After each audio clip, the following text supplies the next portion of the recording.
hồi xưa mình cũng uống hơi lầy thật sự. Uống hơi lầy thật. Xong rồi á, lúc đó đi về mà cái bạn chở em về, cái mặt em nghiêng qua nhà là mọi người và cứ phun vòi rồng tự. Cái dân tổ lái gọi là nẹt bô á, còn này nẹt cái khác đúng không?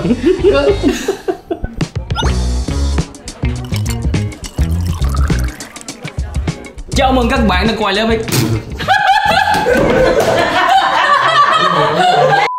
Chào mừng các bạn đã quay lại với Cởi Mở Happy Hour. Cởi Mở Happy Hour là một podcast xoay quanh đề tài nightlife cùng với lại Dustin, Minh Trang và bartender Leo. Chúng ta sẽ cùng bóc tách tất cả mọi khía cạnh, mọi vấn đề trong vấn đề là chúng ta văn hóa đi bar.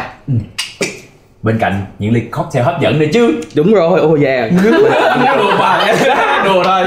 Và cũng xin được cảm ơn Johnny Walker đã đồng hành cùng với lại Cởi Mở Happy Hour trong tập ngày hôm nay. Và mọi người ơi, nhớ là đừng có share content này cho những bạn nào mà em chưa 18 nha. Trên 18 rồi hãy chia sẻ nghe. Và ngày hôm nay tụi mình sẽ đến với một cái chủ đề mà nó còn thể hiện được cái sự trên 18 của chúng ta nữa. Đó chính là uống hả? Mình để cái chủ đề đó sau đi, mình cho mình uống trước đi. Xong rồi em sẽ đặt một câu hỏi cho mọi người để mình lôi cái. Rồi ok, chúng ta sẽ đến với cái món đầu tiên của mình ngày hôm nay. Được không em?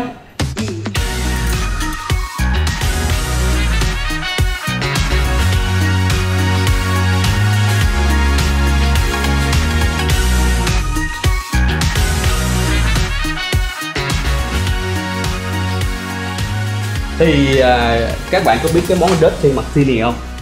Là một cái martini với lại rượu nền là gin, sau đó là có một xíu nước ô liu và cái trái ô liu trong đó. Thì đây là cái món được lấy cảm hứng từ anh Tim Phillips, là đại sứ thương hiệu toàn cầu của Johnny Walker luôn. Ảnh làm cái món là Dirty Highball. Dirty thì nó chỉ là highball, có whisky Johnny Walker, có soda và cái nước có olive. Nó sẽ hơi mặn chút xíu. nó hơi mặn nè.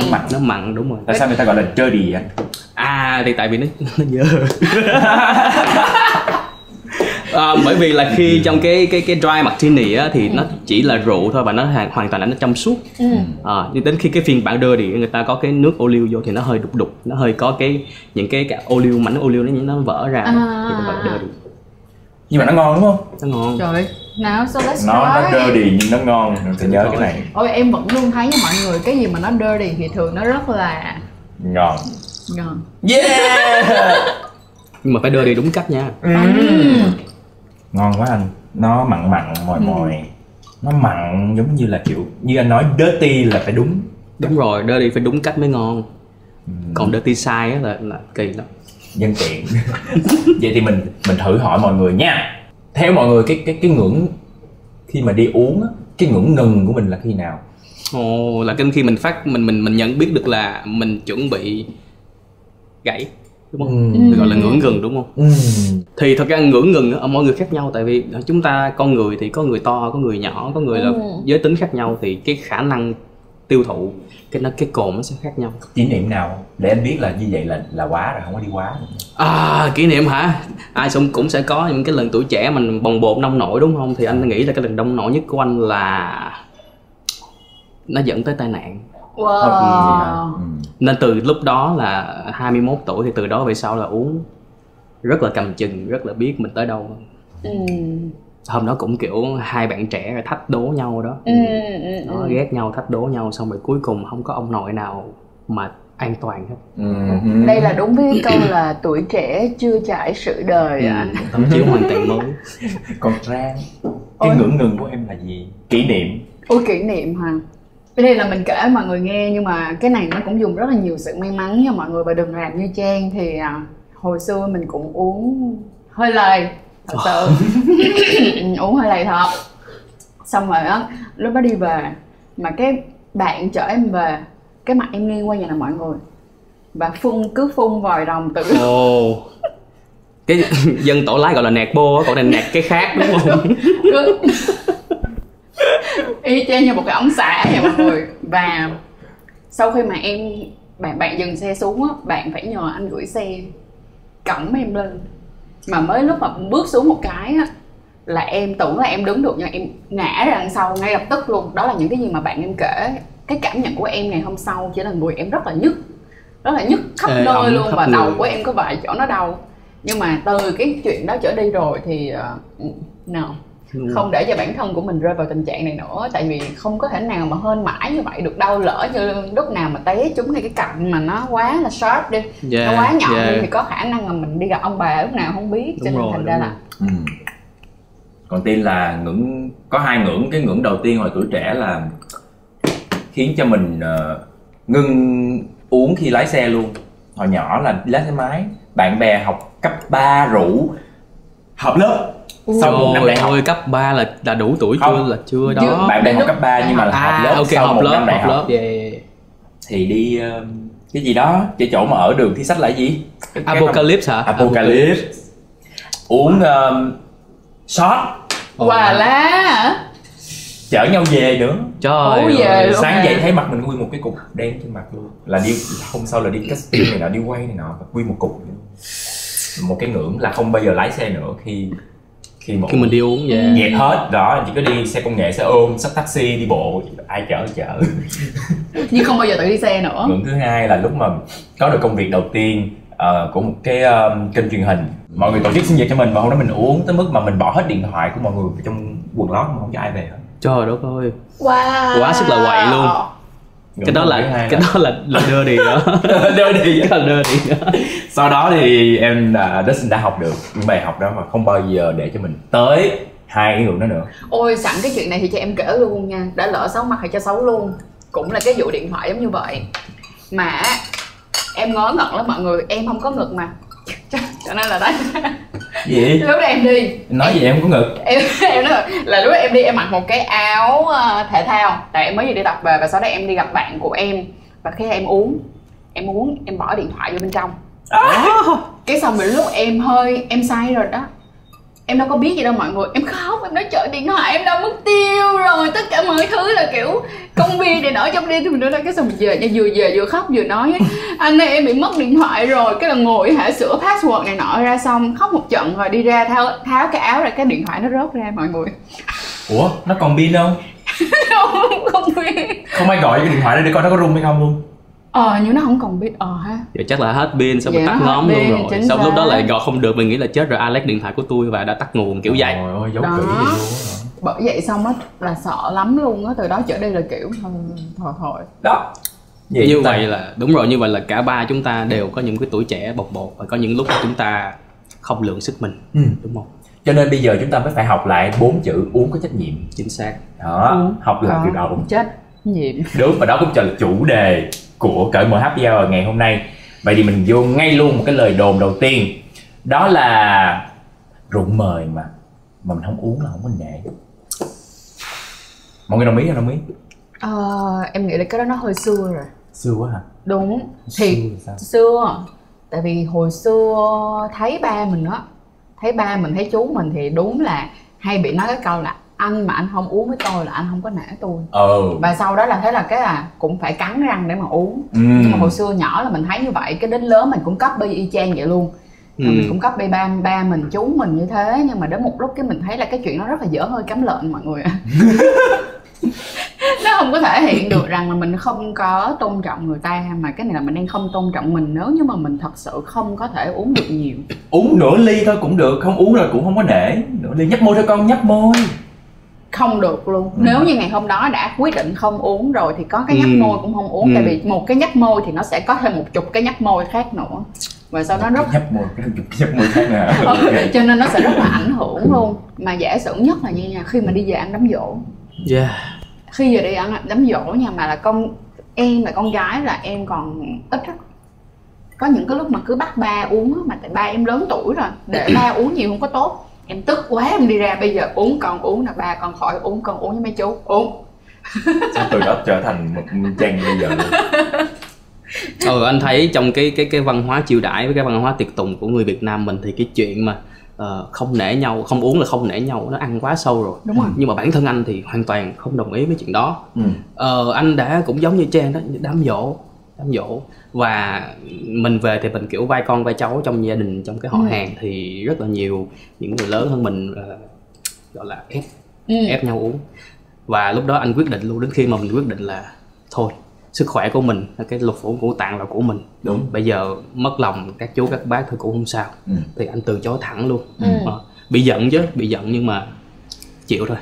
Tại vì who knows đúng không? Bây giờ mình sống cơ thể của mình. Đúng. Thì cái chuyện mà có tiếp nhận cái ly rượu vào trong cái miệng của mình hay không đó là do mình. Nên hoàn toàn không đồng ý với chuyện đó.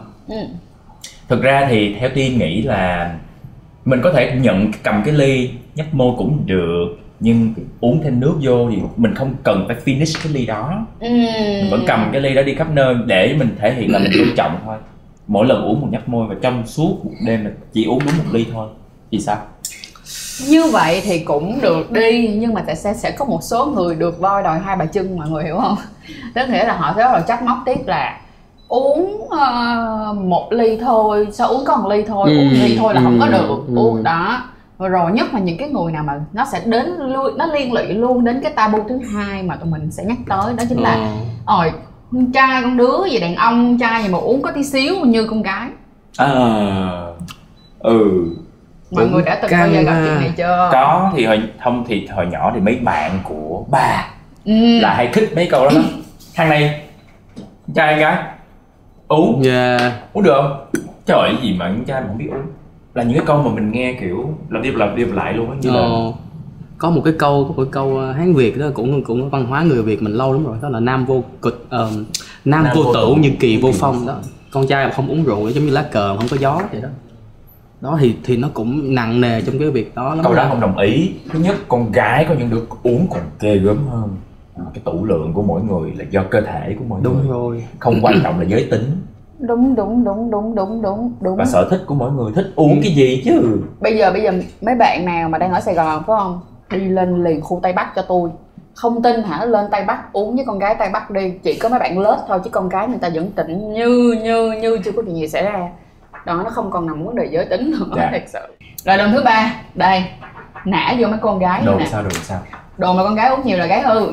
Con gái uống được là gái hư. Vậy hả? Con trai không biết uống là trai không xài được. Con gái không uống nhiều cũng là gái hư. Nặng nề quá ha. Quá nặng luôn. Quá nặng nề, quá áp đặt luôn. Thiệt luôn, nếu như mà sử dụng những cái quy chuẩn mà gọi là, thứ nhất đó là quan hệ trước hôn nhân đó, thì sẽ là một đứa con gái không ra gì. Cái số 2 nữa, con gái uống rượu nhiều với là con gái cũng không ra gì, thì chắc là em thật sự là đúng hết tất cả những cái to-do list của các mẹ truyền thống ngày xưa là thứ con gái không ra gì luôn mọi người. Cái đó nó cũng giống như một cái lời đồn thứ hai rồi, nó chung với cái thời luận thứ hai là người ta ép uống bởi vì những cái định kiến là giới tính này phải như đúng rồi. Định kiến. Nhưng mà cái tabu mà tôi muốn nói tới có một cái câu còn quen hơn, đó là không sao em lái được, không sao em còn tỉnh, trời ơi em lái xe được, đợi tôi dậy tôi còn đứng được. Có mình nghe nhiều mà. Đúng rồi. Khách của anh Leo chắc chắn là sẽ có những người họ kiểu nghĩ mình uống mà vẫn lái được. Ngay cả bạn em cũng có một số người á, họ đã từng kiểu giống như nói là trời anh lái được, em lái được, em lái về hoài luôn đâu có bị gì đâu, nhưng đến cái lúc mà gặp tai nạn rồi á thì từ đó trở đi mới nói là thôi từ nay trở đi không bao giờ. Người ta chỉ thấy quan tài chưa đổ lệ là đúng rất rồi. Đúng rồi. Chính xác. Và thêm một cái là như nào, em á thì chậm biết hồi xưa á cũng thì mình thấy ba mình mà uống rượu xong rồi uống bia đi về, còn kể cho mình nghe những câu chuyện mà xỉn quá rớt dép với xỉn quá rớt dép hồi xưa các ba các chú hay kể những cái chuyện như vậy. Thì mình cứ nghĩ là mọi chuyện rất là bình thường cho đến khi mà cái lúc mà em quen Jeff thì Jeff thì là người nước ngoài mọi người. Thì có một lần em cũng say mà em cũng không say lắm, em hơi say thôi, và em nói là em sẽ đi xe. Thế là bạn đã níu em á, dưỡng kiểu giống như là ôm chầm em lại mà giục em vô trong nhà không cho em đi. Và em nói ủa làm gì, có gì đâu, bình thường mà. Em định lái xe. Đúng, chính xác. Và lúc đó bạn đã kiểu sau đó bạn giận luôn, bạn và người bạn của bạn cũng giận luôn đó. Thì sau đó em mới nói là ok, bây giờ mình giận nhau thì mình phải nói lý do tại sao mình giận. Tại vì trong cái văn hóa của em thì em thấy chuyện này nó rất là bình thường. Tại vì mình thấy thấy của em trong cái văn cái văn hóa nào vậy em? Dạ, tức nghĩa là ở Việt Nam em thấy cái chuyện đó rất bình thường. Đó, tại vì rất nhiều người họ uống rượu rồi họ lái xe. Thì hồi xưa mà mình thấy như vậy, nhưng đến lúc mà hai bạn mới còn nói với em vậy nè, cái vấn đề nằm ở đây, cái này nó rất là ích kỷ. Em nghĩ là em bình thường, nhưng lỡ một lúc nào đó mà em không bình thường và em đụng vào người khác á, thì em sẽ gây ảnh hưởng tới người khác chỉ bởi vì em lái xe khi em say thôi. Thì cái đó khi mà mình nghe người ta firm lại cái câu đó một lần nữa thì mình mới thấy là thật ra cái này đúng. Cái này là mình đang rất là ích kỷ, tại mình sẽ có thể ảnh hưởng tới một cái gia đình ai đó. Đúng. Và cũng cái bởi vì có rất là nhiều người ở Việt Nam mình làm cái chuyện đó nên mọi người nghĩ cái chuyện đó bình thường, nhưng mà không nha các bạn.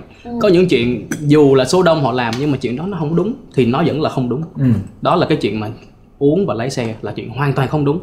Dù là vẫn còn rất nhiều người họ làm chuyện đó. Tuyệt đối là say no. Khi uống thì không lái, và khi lái thì không uống. Bạn vẫn có thể chọn một trong hai. Đúng.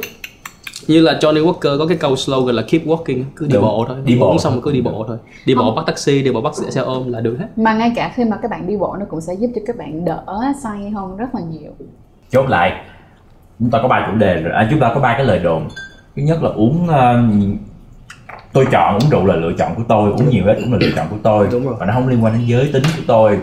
Và cuối cùng là khi tôi đã chọn uống rượu thì tôi sẽ không chọn lái xe. Vậy thôi. Chính xác. Tiếp theo, trước khi đến phần 2, chúng ta hãy uống có trách nhiệm. Cheers for Johnny Walker.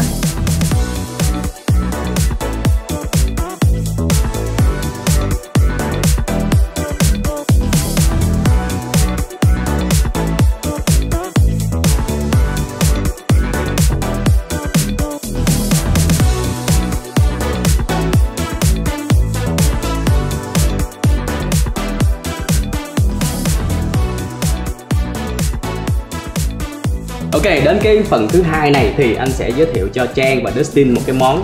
Đây là cái món signature, cái món đặc biệt của quán Stir và có tên rất là Việt Nam, đó là Kyusha.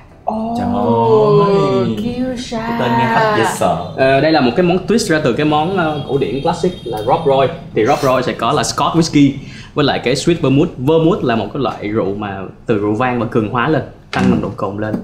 Thì ở đây anh sẽ có thêm một chút xíu gọi là thêm thắt cái này cái kia. Tự nhiên nói cái này cái kia. Bí quyết gọi là bí quyết. Bí quyết gia truyền. Nhưng mà trong này khi mà Trang và Dustin uống á thì sẽ hơi ngọt ngào chút xíu, hơi khói nhẹ nhẹ và hơi mặn mặn. Bây giờ nó mới Kyusha đó. Kyusha. Nó đậm đà. Xin mời. Nó mặn mà. Dễ thương. Để coi cái này cái kia của ông là cái gì. Đậm đà lắm. Kyusha thiệt. Wow. Kyusha. Đó, đúng luôn. Rất là lady, rất là Kyusha luôn á. Cho nên phụ nữ Kyusha, hãy cho chúng ta một vài thông tin về cái fact. Đúng rồi. Sự thật đầu tiên của chúng ta là ngay cả khi chúng ta uống dưới tủ lượng thì chúng ta vẫn không phù hợp để lái xe. Đúng rồi. Một khi đã uống là không lái là xe. Không lái. Cái câu đó là rất đúng. Nếu như để khẳng định cho mọi người lại lần nữa là đừng có nghĩ bạn uống, bạn tỉnh là bạn có quyền lái xe. Đúng. Không. Với những cái người nào mà đã uống có thâm niên, các bạn sẽ chắc chắn sẽ từng rơi vào những cái trường hợp mà khi các bạn uống, các bạn đến cái số ly các bạn vẫn cảm thấy nó trung bình bình thường, mình vẫn uống được như thế. Nhưng mà bỗng nhiên có một cái khoảnh khắc sau đó bạn không còn nhớ gì nữa. Thật sự là bạn sẽ không còn nhớ gì nữa. Và mình đã từng uống chỉ có 2 ly highball và 1 shot đồng quê Việt Nam, xong rồi là mình không nhớ gì luôn mọi người. Vậy là hơi bị quá nhiều rồi. Thiệt sự, nhưng mà bình thường là mình uống được nhiều hơn rất là nhiều. Bởi vậy chúng ta sẽ không thể tiên đoán được rằng là cái giây phút chúng ta không kiểm soát được. Bởi vì vậy á là hãy đừng bao giờ lái xe khi các bạn uống. Anh hoàn toàn đồng ý với cái fact này của Trang và kinh nghiệm cá nhân luôn. Một tấm chiếu đã trải quá nhiều lần thì với một người như anh hiện tại luôn là anh có thể uống được, có thể consume được là ít nhất là 8 chai bia. Nhưng mà mọi người nghĩ anh uống 2 chai bia anh có xỉn không? Anh có say không? Không, đúng không? Nhưng mà trong tuổi trẻ anh đã sai lầm.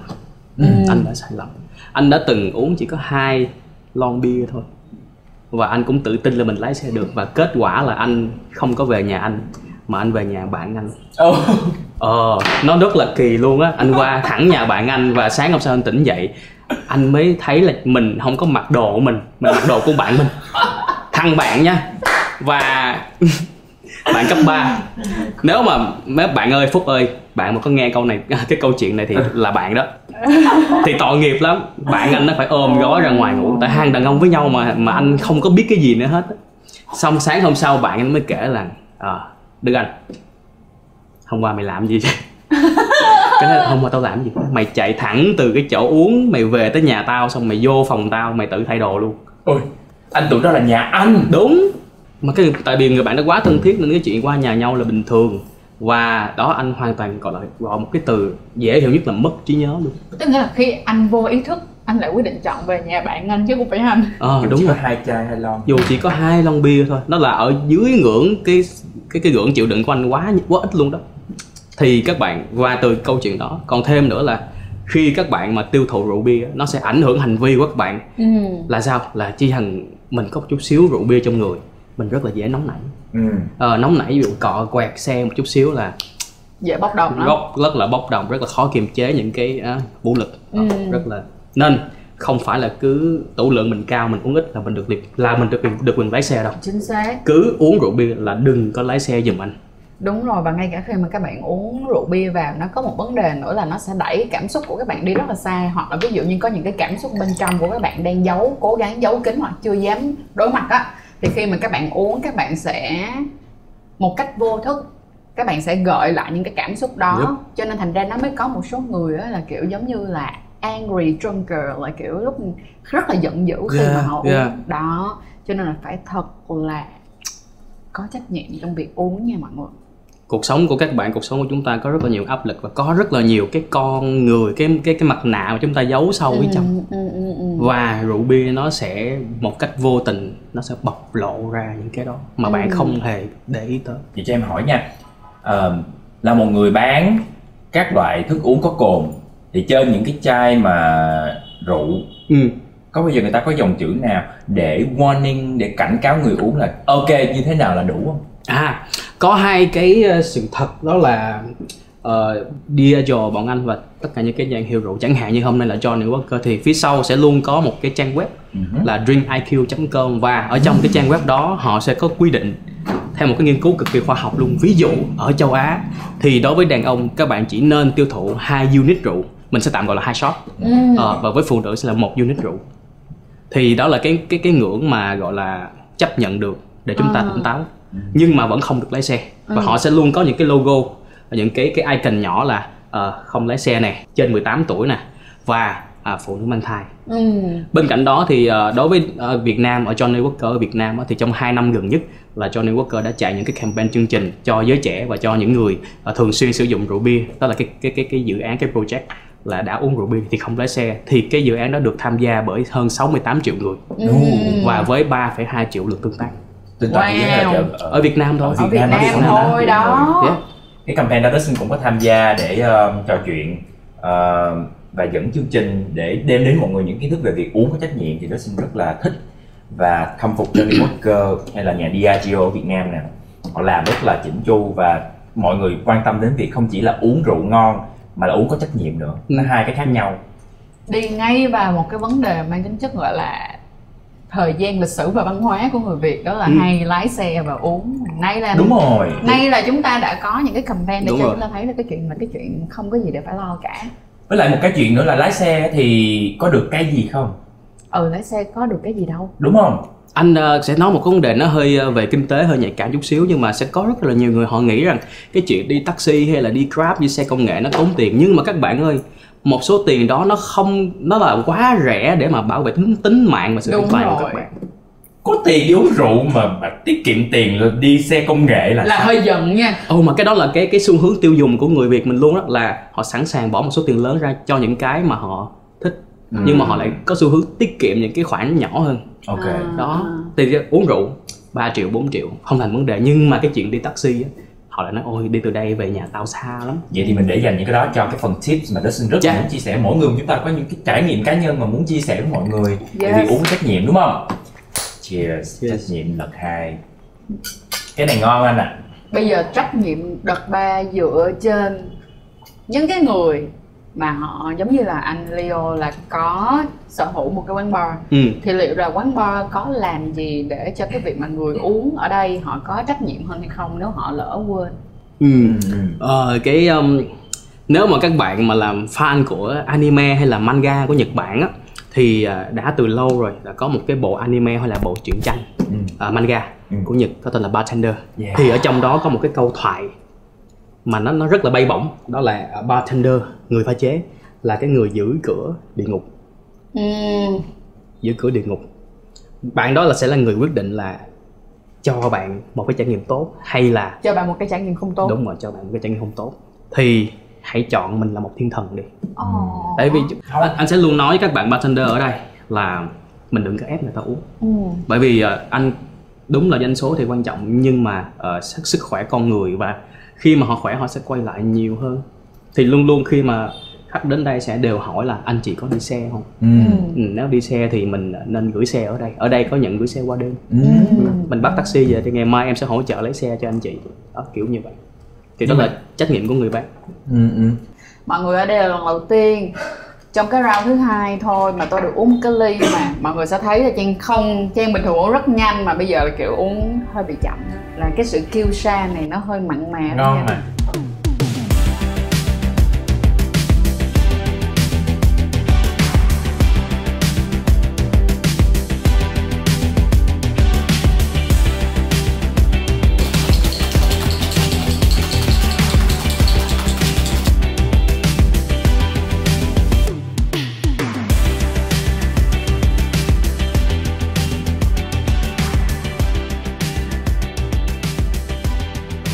Rồi bây giờ chúng ta sẽ đến với phần 3 là cái phần mà Đức Sinh, anh Leo và Minh Trang sẽ là những người mà rút hết những cái tâm tư của mình sau bao nhiêu năm đi bar để mà đưa cho mọi người những cái trải nghiệm, những cái lời khuyên, chia sẻ.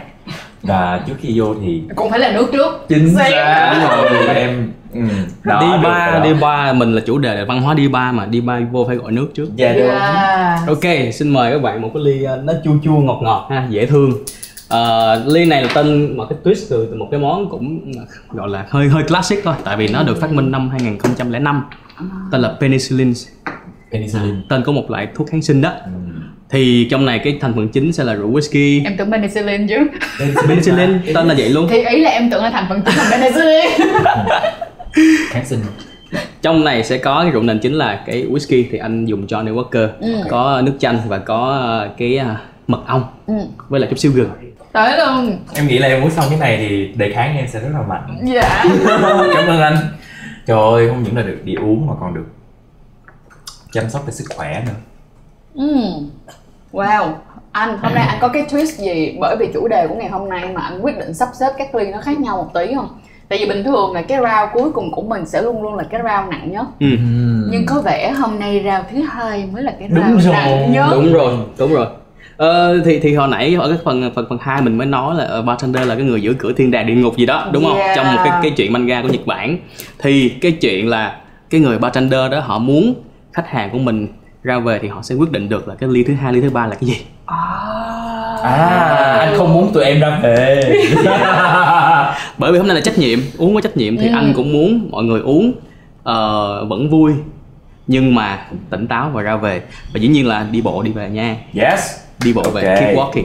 Vậy thì chúng ta sẽ đến ngay với cái phần 3 là phần tips. Sau rất là nhiều lần ngẩn ở trong đời rồi á, thì cái tips đầu tiên mà mình muốn dành cho tất cả mọi người luôn á là những lúc mà chúng ta đang không được vui vẻ trong tình yêu. Xin phép lúc đang uống cất cái điện thoại giùm đi. Hoặc là nhờ bạn nó giữ giùm đi, chứ đừng cầm điện thoại. Nhờ giấu giùm luôn cũng được. Giấu luôn, đúng không? Tại vì á, nhất là khi như là em đã nói vào cái phần đầu tiên luôn, là khi mà tụi mình uống nó thường sẽ mang cái cảm xúc của mình hiện tại nhân lên. Rồi là cái gì với cái điện thoại? Dạ mạnh mẽ quá, gọi điện luôn cho người yêu hay người yêu cũ. Nếu mà lỡ mới chia tay xong gọi điện cho người yêu cũ kiểu khóc lóc, tại sao anh lại làm như vậy đối với em? Khóc lóc trách móc. Mà mình hứa với bạn luôn, mình hứa với tất cả mọi người luôn là mình đã từng làm như vậy rồi. Bây giờ mình nhìn lại mình cảm thấy mình thật là nghiêu ngất. Thật sự là mình không tiếc. Mình không hề tiếc là mình đã từng làm như thế. Nhưng mà hỏi mình làm lại không thì mình không muốn làm lại. Đó, nên thành ra các bạn phải thật là kỹ nha, cất cái điện thoại một bên, hãy thật là trách nhiệm. Vậy là nhờ người bạn của mình đó, đừng có cất mà hãy giấu luôn cái điện thoại nó cũng được. Đúng tắt rồi. nguồn luôn. Nhưng vì cái câu chuyện là người bạn nữa. Cái chữ bạn ở trong đó. Trust qua người mình tin tưởng. Chính xác. Cái chữ bạn mà trong đó nó cũng thể hiện một chuyện này nè, khi mà tụi mình đi uống á, nếu như mà tụi mình đi uống một mình thì tụi mình phải kỹ trong việc là ví dụ như bình thường các bạn uống được 5 ly thì các bạn chỉ uống khoảng 2-3 ly thôi để các bạn đi về, để các bạn có thể giữ được cái chừng mực của mình. Còn nếu như các bạn muốn được uống 5 ly thì các bạn nên đi chung với một nhóm bạn. Ok. Một nhóm bạn hoặc là những cái người bạn rất là thân. take care lẫn nhau, chăm sóc lẫn nhau. Chính xác, bởi vì những cái lúc mà tụi mình đứng ngưỡng, đôi khi tụi mình không biết tụi mình làm gì. Để rồi một ngày mai các bạn thức dậy ở một khách sạn nào đó với một người nào đó mà ở bên cạnh mà kiểu đủ I know you, hiểu không? Thì đó đi, tại sao các bạn nên đi với bạn bè nữa, và nó cũng những người bạn của các bạn cũng sẽ giúp cho các bạn take care các bạn được. Mà những đứa bạn đó là những đứa quay phim chụp hình lúc mà mình banh đó. Dìm hàng chính là những đứa đó luôn, dìm hàng các thứ, quay dìm hàng, những đứa hay quay phim luôn. Nhưng mà điều này cũng thể hiện được một chuyện là gì biết không? Có chơi thì có chịu, có liệu mà chơi. Tức nghĩa là nếu như bạn chấp nhận được rằng là khi các bạn các bạn làm những điều nó hơi mắc cười tí xíu thì các bạn phải chấp nhận được cái sự mắc cười đó của mình. Tụi nó quay rồi nó gửi trong group thôi, chứ không make sure là tụi nó sẽ không bao giờ gửi ra ngoài. Điều này cũng thể hiện được một chuyện là chọn bạn mà chơi đó. Vậy thì Dustin cũng đưa ra một cái tips là nếu mà mình biết hôm đó mình cần đi một cái buổi đi bar thật là hoành tráng thì mình nên bắt cặp với một đứa mà nó sẽ tỉnh táo để đưa mình về tới tận nhà. Rồi mình có thể làm gì? Mình có thể đưa bóp ví của mình cho nó mình có thể đưa điện thoại của mình cho nó Rồi mình dặn nó là mình quay lại một cái video lúc mình đang còn rất là tỉnh táo, là đây là số nhà của tao, mày hãy vô gặp bảo vệ tên là gì, ở block số mấy, và mày hãy táo cái này lên, mày dẫn tao vô phòng ABCD. Đó, tip của Dustin thì cũng được đúc kết từ rất nhiều anh chị em trong nghề. Như vậy là Dustin với Trang là đều đưa ra những cái tip của một người thực khách, một người đi uống, đúng không? Thì bây giờ anh sẽ đưa cái tip cho những bạn mà giống như anh, là những bạn sở hữu quán hay là những bạn bartender, là những người phục vụ đồ uống có cồn cho khách hàng. Để tránh cái việc mà xảy ra những cái hậu quả mà mình không mong muốn. Tại vì sử dụng thức uống có cồn, mình phải là cái người biết dự đoán được cái ngưỡng của khách ở đâu. Đúng rồi. Thông qua cái gì các bạn hãy chú ý ánh mắt. Giờ ánh mắt của tụi em là bao nhiêu phần trăm rồi? Bây giờ em đang 30% thôi. Là còn đến 50 thì đối với bao nhiêu thì ok. 50%, 60% bắt đầu mắt khép hờ rồi đó. Là ok đúng không? Là lúc đó là các bạn nên một cách khéo léo từ chối phục vụ khách. Có thể là giới thiệu cho họ một cái món thay thế. Một món thay thế. Món thay thế không có cồn, đúng rồi. Mà nó vẫn vui, nó vẫn ngon đó.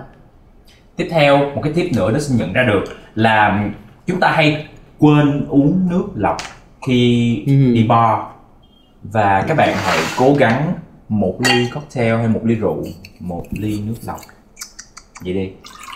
Ngoài ra thì nó sẽ có thêm một cái tip nữa, đó là mọi người hãy ăn những đồ hơi dầu mỡ một tí xíu trước khi mà mọi người đi uống. Nó sẽ giúp cho mọi người có thể uống được lâu hơn. Thì chúng ta phải đi ăn trước, bởi vì là rượu tất cả các cái đồ uống có cồn nó sẽ được hấp thu ở cái phần rượu. Cho nên là thành ra nên ăn để nó từ từ thôi mọi người Và ngoài ra thì có một thứ mà mình rất là thích, đó là hangover cure. Cái chai mùi xanh xanh đó thì sẽ có đúng rồi, sẽ có những người thì thích uống trước hoặc là có những người thích uống sau, thì cũng tùy thôi, nhưng mà nhớ là hãy uống thêm, nó sẽ giúp cho mình đỡ hơn rất là nhiều. Uống trước khi mình chuẩn bị vào bar 30 phút, tầm đó đúng không? Hoặc là nếu mà bạn quên thì sau khi uống xong, trước khi lên giường ngủ thì ghé một cái siêu thị nào đó mua. Đúng uống. Nhưng mà highlight lại nha, phải ăn nha mọi người. Phải ăn, tại vì mình đã từng rơi rất là nhiều lần những cái trường hợp mà mình không ăn thì mình ngã rất nhanh. Và mình ngã theo kiểu là nó chưa tới cái ngưỡng bình thường mình hay ngã là mình đã ngã rồi. Cho nên các bạn phải cực kỳ chú ý vào cái điểm đó luôn. Cảm ơn Trang. Rồi còn cái vấn đề mà có nhiều khách vẫn cứ cố tình là muốn là tôi uống là tôi phải lái xe về nhà, thì anh có cái tip nào cho mọi người? Cái tip cho mọi người trong trường hợp đó thì mình phải là cái người cứng rắn. Tại vì anh sẽ muốn khách hàng, một người uống có trải nghiệm tốt ở đây, vui ở đây, nhưng mà không có gãy. Và đến ngày hôm sau, để những tuần lễ sau khi họ nhớ đến quán anh, họ nói lần trước tới vui quá, mà cái anh đó, cái quán, cái bartender ở đó họ bảo vệ cái sự an toàn của mình luôn. Nên trong trường hợp đôi khi mình phải đóng cái vai là một người cương quyết, mình phải ngăn khách hàng lại. Nếu mà khách đã đến đây với một chiếc xe họ tự lái rồi thì anh có giải pháp nào? Mình sẽ ở đây, anh sẽ hỗ trợ cho các bạn giữ xe qua đêm. Giữ xe qua đêm, và dĩ nhiên là cái tăng cái phí thì bên anh bảo vệ sẽ giữ thôi. Đó. Nhưng mà các bạn ơi, khi mà đã quyết định đi bar rồi, đặc biệt là các dịp mà các bạn nghĩ là chơi hết mình thì đừng có lái xe. Đừng làm hết hồn. Đừng lái xe. chúng ta sẽ kết lại bằng những cái key takeaway, những cái chia sẻ ngắn gọn từ Dustin, Minh Trang hoặc là bartender Leo về cái chủ đề này nha. Uống có trách nhiệm thì mọi người nghĩ là gì? Mọi người muốn chia sẻ đi. Nó giống như cái việc ăn vậy mọi người, chúng ta có cả một đời để ăn, cho nên nếu mà lúc mà các bạn muốn thật sự gọi là giảm cân hoặc là muốn tăng cơ thì các bạn cần một khoảng thời gian. Thì đối với lại uống cũng vậy, chúng ta có cả một đời để uống luôn, cho nên là mỗi lần chúng ta uống hãy uống vừa phải thôi. Còn nếu các bạn đã muốn uống mà nó không vừa phải thì hãy có những cái sự chuẩn bị để mình đừng rơi vào cái tình huống nguy hiểm, bởi vì vài 300 ngàn cho đến là vài triệu các bạn uống nó không có bằng cái việc mà các bạn đổi rất nhiều tiền, hoặc có thể là bằng chính mạng sống của các bạn ha. Một cái chia sẻ mà thật sự là một cái sự thật mà đến từ cái cuộc đời của anh luôn, đó là ba của anh. Là bởi vì như cái phát phần 1 đó, uống vì cả nể đó, thì ba của anh đã từng là một người rất là cả nể bạn bè và họ hàng, uống rất nhiều, và bởi vì như vậy ba anh mất rất là sớm. 46 tuổi ba anh mất rồi. Và bị gì? Bị ảnh hưởng bởi vì uống rượu bia quá nhiều, ung thư gan. Kiểu là không có muốn ai mất lòng hết. Thì chính cái chuyện đó hại chính bản thân của ba anh, hại sức khỏe của ba anh, và ba anh mất rất là sớm, 46 tuổi. Lúc đó anh có 11 tuổi thôi. Thì uống có trách nhiệm có nghĩa là bạn có trách nhiệm với chính bạn trước. Đúng. Và từ cái chuyện đó bạn sẽ trách nhiệm với những người thân và cả những người xa lạ luôn. Bởi vì khi chúng ta không kiểm soát thì chúng ta sẽ có những lúc vô tình gây hại cho những người khác và gây hại cả gia đình, người thân của người khác nữa. Cho em để một tí xíu nha, em rất là thích cái ý của anh Leo luôn. Nó hay là cái điều mà em hay nói, đó là 1+1=0. Tức nghĩa là mọi thứ nó nên có một cái sự cân bằng. Việc mà tụi mình tiếp nhận bao nhiêu đó nồng độ cồn vào trong người đó, nó được trải đều dựa trên độ tuổi nè, dựa trên cái cân nặng và cái sức khỏe hiện tại của bạn như thế nào, để dẫn đến là bạn nên uống bao nhiêu. Chính vì thế là hãy trước khi uống hãy dành thời gian tìm hiểu những cái thông tin rằng là bạn có thể tiếp nhận được bao nhiêu, để giúp cho cái sức khỏe của bạn nó có thể đi được lâu dài. Bởi vì như cái khi chắc là quay Trang nói, chúng ta có cả đời để uống, cho nên hãy uống một cách đủ, đúng, vừa phải và uống với trách nhiệm. Còn đó xin thấy là phần lớn các bạn mà uống mà gặp những cái hậu quả tiêu cực á, là do các bạn không biết mình đang uống cái gì. Uống cái trách nhiệm là mình phải biết mình đang uống cái gì. Mình có quyền hỏi bartender đây cái ly theo này được pha từ rượu gì, nó có hợp với tôi không. Uống nếu tôi hợp whisky ok, nhưng đừng pha cho tôi tequila hay là gin hay vodka. Khi mà mình biết mình uống cái gì á, đã là một phần của việc uống có trách nhiệm rồi. Ai cũng có cái điểm yếu của mình và uống những cái thứ mình không hiểu nguồn gốc của nó ở đâu. Ok. Đúng rồi. Rồi, know your drink. Mình biết đây là một cái ly khá là nặng thì mình sẽ uống từ từ và mình sẽ nói chuyện với mọi người nhiều hơn. Chưa hết nha, làm ơn đừng quên là like nè, share, nhưng mà share cho những người trên 18 tuổi, và ngoài ra là comment cho tụi mình biết rằng là mọi người đã thích cái content của tụi mình đến mức như thế nào, để chúng ta có thêm được nhiều những cái tập hay ho hơn nữa nha. Và cuối cùng, bởi vì chúng ta có cả một cuộc đời phía trước nên hãy uống có trách nhiệm. Drink responsibly.